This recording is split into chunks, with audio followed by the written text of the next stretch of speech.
self-absorption is hell itself.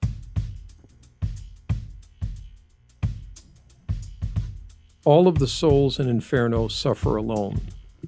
All of the souls in Purgatory suffer in community. Now they're suffering, but they're on a different qualitative level.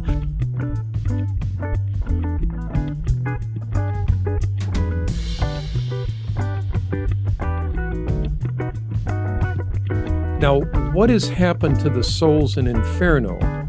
They made themselves their own deity.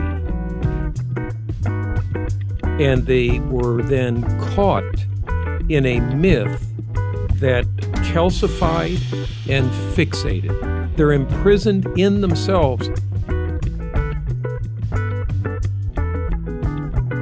They're imprisoned in themselves. One suffers in community and gets out of oneself in actually helping others make it up Mount Purgatory.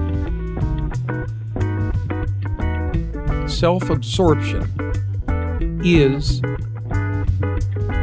hell itself. They're imprisoned in themselves.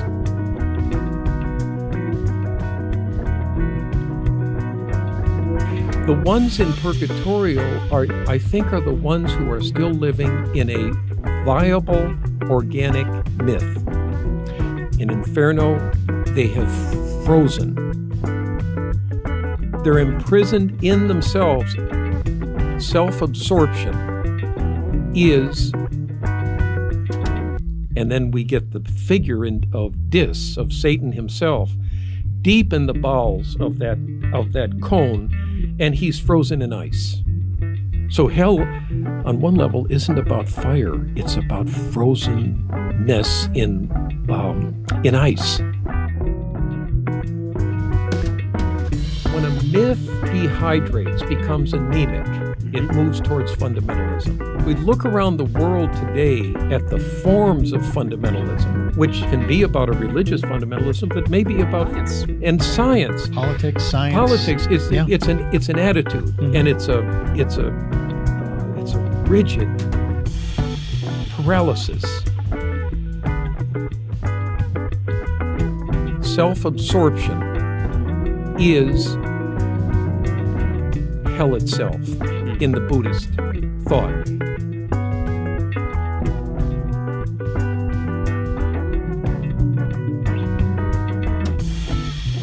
I don't think there's any more practical discipline to study today than mythology. I think it would, if taken seriously, it would make countries question, do we understand this adversary's myth? And given our understanding of it, is invading this country really in our best interest? In other words, my fantasy's been for years that the president ought to have a mythologist on his board of advisors, his or her. I'm going to stay the open up. We make a heaven of hell or hell of heaven.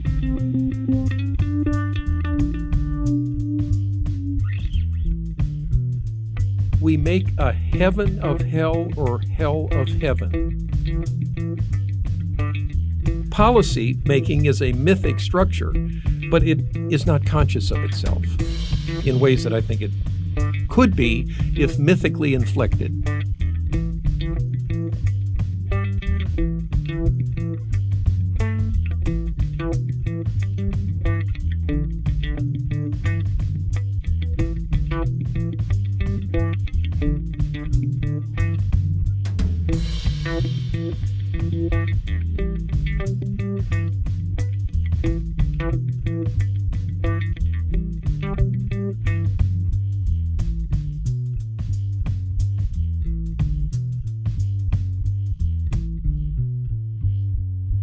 I don't think there's any more practical discipline to study today than mythology.